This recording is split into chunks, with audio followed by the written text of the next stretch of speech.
Hello to all my friends out there. So I decided to start some videos that are going to be for beginning stockpilers or food storage.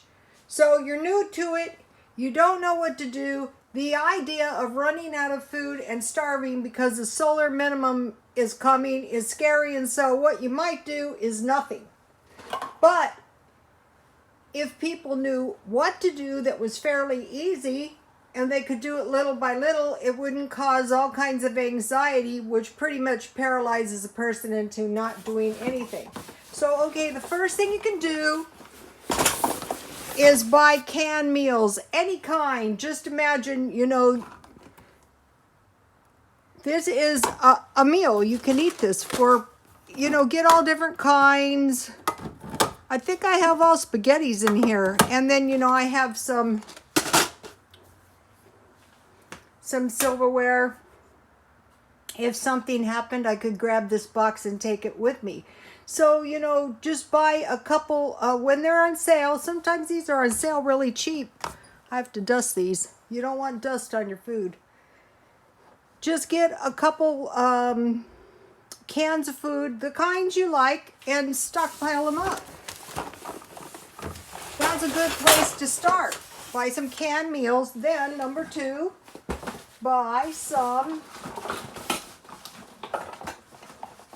these are heavy, you guys, canned soup, any kind you like. Oh, I want to mention something. Okay, these 50-cent cans of soup are getting harder and harder to find. The price is up to around $1 now. So, any kind. These are $1 at Dollar Tree. This one was marked down. So buy some cans of soup.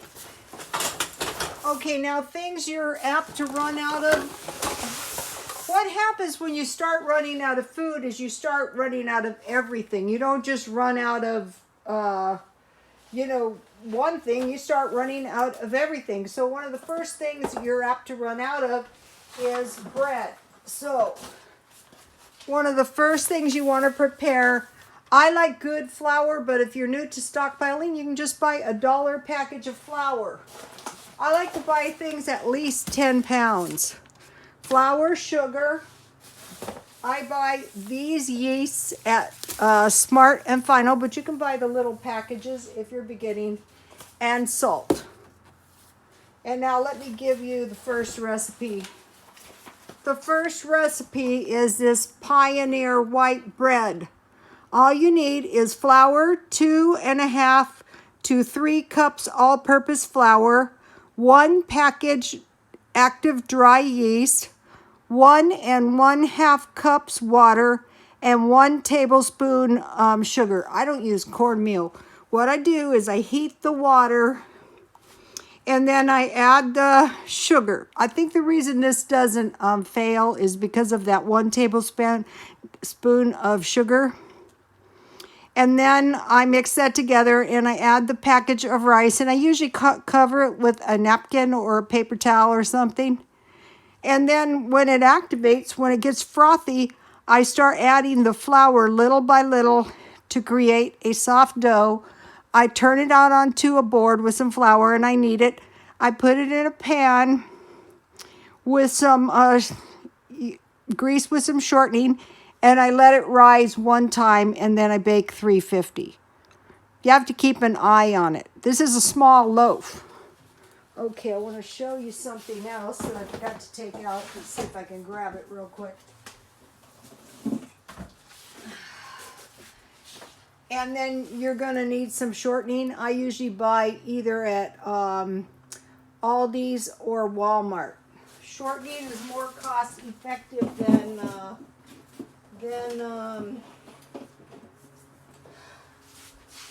oil. Okay, now I want to give you my other recipe. I want to make sure it's in the video so you guys all have it. I thought that was my best ever bread recipe, but it's not. It's this one. But this one is a little bit more expensive. You need flour, 7.5 to 8 cups. I usually make half a batch for 1 loaf. 1 and 1 or two envelopes of yeast, 1 and 1/2 cups water, 1 cup milk. So it costs a little bit more because of the milk, but it's a little tastier too. 2 tablespoons butter, softened, 2 tablespoons sugar, 1 tablespoon salt, and 2 tablespoons or 1/4 stick melted butter. Okay, what I do is I heat the water and I add the sugar, 2 tablespoons sugar. Then I add the yeast. I heat the milk and then I add the butter. And then I put the yeast into the water and activate the yeast. And then I cool the water. I cool the water to warm before I put the yeast in, so you don't deactivate your yeast. And then I activate the yeast, and then I cool the milk at the same time, like a warm bath. I add the salt, and then I start adding the flour little by little, and then I knead it one time, and then I put the 2 tablespoons melted butter on top.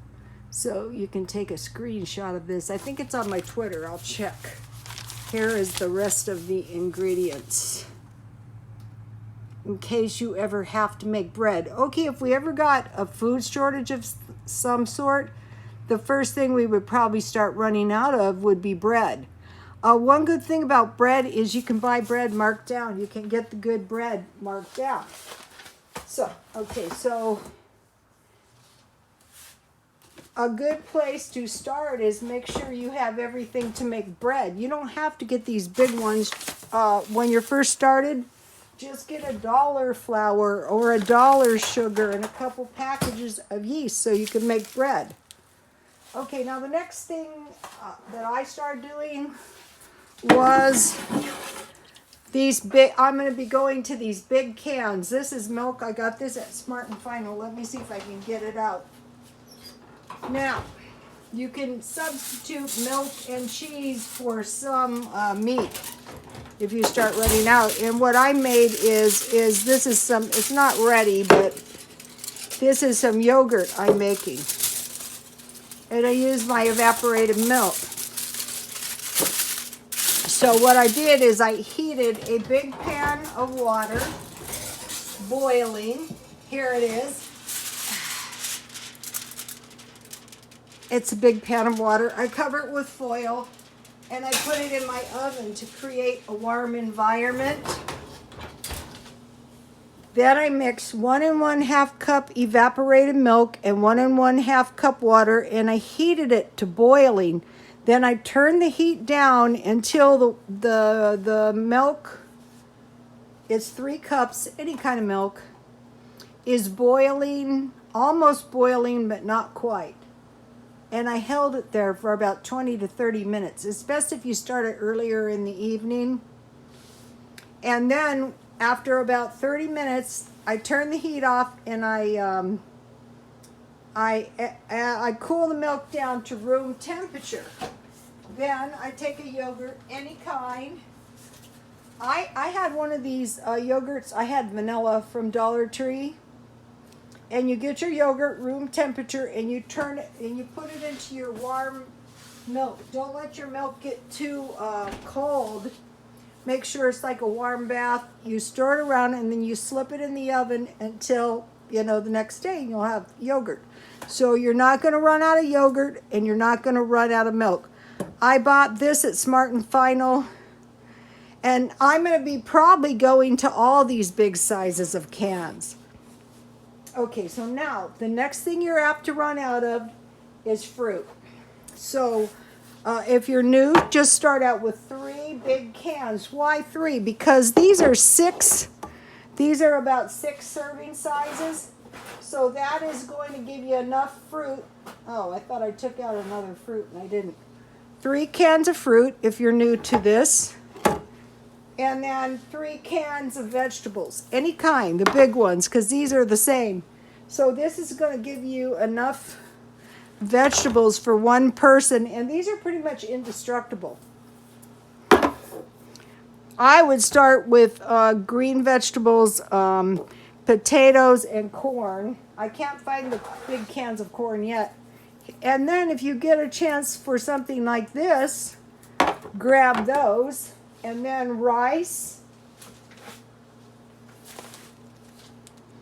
I've been doing rice bowls and beans, any kind of beans, pinto beans, white beans, any kind of beans, rice and beans, and I didn't take the beans out. And the last thing, and just buy this little by little. If you can't afford 3, get 1. And make sure you get fruit you like eating all the time. Like if you don't like canned peaches, get pears or applesauce. And then some kind of tea, just in case, so you would have something to drink besides water, like a hot drink as well. It's cheaper than coffee. So this is stockpiling number 1. Don't get overwhelmed. Just say, okay, let's see. If I do this, I'm not going to run out of yogurt. If you want to start here, if you do this, you're not going to run out of milk and yogurt. If you do the soup, you can have soup and crackers. So, okay, you guys, God bless you all.